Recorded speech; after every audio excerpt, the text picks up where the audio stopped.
Dan untuk mengetahui bagaimana hari pertama Anies Baswedan bekerja usai dinyatakan negatif COVID-19, kita akan bergabung dengan reporter Putri Amanda dan juru kamera Berki Marindo dari Gedung Balai Kota DKI Jakarta.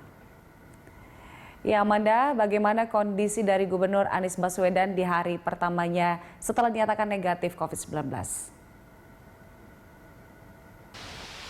Ya Julita, untuk kondisi kesehatan dari Gubernur DKI Jakarta, Anies Baswedan, memang tadi kami pantau terlihat sudah membaik dan bahkan beliau datang langsung untuk melakukan aktivitas bekerja dari kantor atau WFO, di mana sebelumnya ia melaksanakan isolasi mandiri karena terkonfirmasi positif COVID-19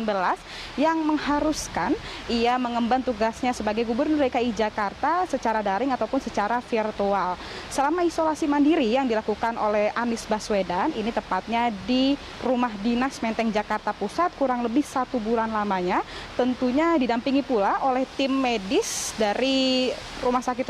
terdekat yang untuk memantau kondisi Anies Baswedan dan juga melakukan perawatan intensif, serta pada tanggal 29 Desember 2020 dinyatakan Anies Baswedan negatif COVID-19 sebelumnya setelah dilakukan tes swab pada tanggal 28 Desember 2020. Dan hal ini pun dibenarkan pula oleh Wakil Gubernur DKI Jakarta Ahmad Riza Patria yang menyampaikan mengenai kesembuhan Anies Baswedan sendiri, di mana setelah dinyatakan negatif COVID-19, Anies langsung pulang ke rumah pribadinya di Lebak Bulus, Jakarta Selatan dan bertemu keluarga. Dan setelah itu Ariza juga menyampaikan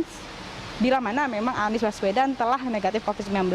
maka ia akan langsung bekerja dari kantor atau work from office, di mana per hari ini memang tadi kami pantau sekitar pukul 8 pagi tadi, Gubernur DKI Jakarta Anies Baswedan telah kembali melakukan aktivitasnya ataupun bekerja dari kantor.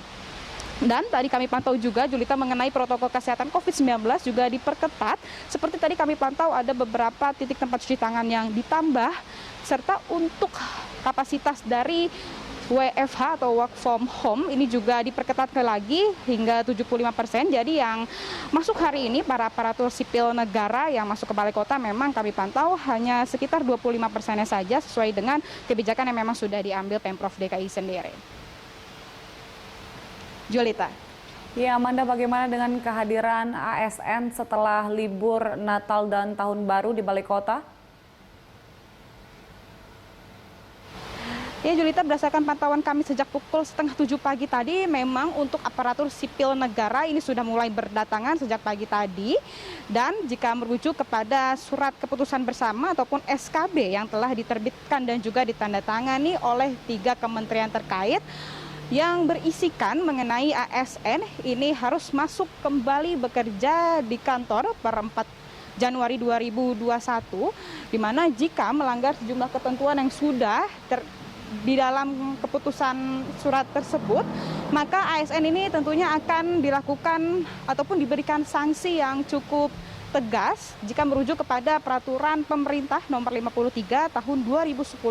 tentang disiplin ASN yang mengatakan bahwa ASN melanggar sejumlah ketentuan, maka sanksinya yang pertama adalah pemunduran, maksud kami adalah pemunduran dari pengambilan gaji dan juga kenaikan pangkat juga nantinya waktunya akan dimundurkan lagi. Jadi pihak dari BKD atau Badan Kepegawaian Daerah juga meminta masyarakat memantau langsung bila mana menemukan ASN yang dinilai masih membandel seperti terlambat atau bahkan melihat salah satu instansi yang sepi dari pagi hari tadi sehingga menghambat pelayanan kepada publik, maka masyarakat bisa langsung melapor. Dan bahkan ada beberapa instansi yang memang menggunakan foto dan juga lokasi terkait dengan absensi, jadi agar lebih transparan dan juga lebih aktual. Terkait dengan WFH sendiri, Julita, untuk WFH 75%, kapasitas 75% ini juga akan diperketat lagi oleh Pemprov DKI Jakarta, di mana Ahmad Riza Patria selaku Gubernur DKI Jakarta juga menyatakan bahwa seharusnya kebijakan dari kapasitas 75% WFH seharusnya diterapkan oleh perusahaan swasta pula, dan pihak BKD juga meyakini dan juga menegaskan bahwa ASN ataupun proporsi yang ASN yang ada di Pemprov DKI Jakarta tentunya bekerja dari rumah akan ditingkatkan kembali. Dan tentunya kebijakan-kebijakan ini, Julita, diambil oleh Pemprov DKI Jakarta untuk mengantisipasi lonjakan kasus COVID-19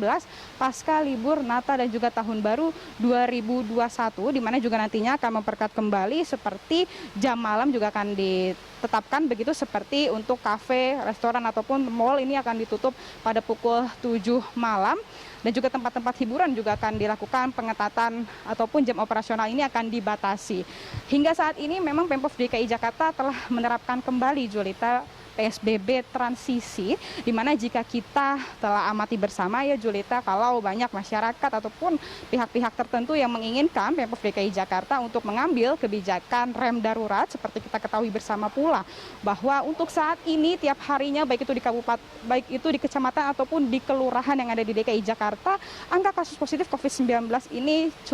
naiknya cukup signifikan. Jadi bila mana memang saat ini Pemprov DKI Jakarta belum mengambil kebijakan rem darurat, kita sebagai masyarakat seharusnya sadar untuk membatasi mobilitas seperti membatasi keluar rumah untuk sama-sama menjaga keselamatan keluarga di rumah.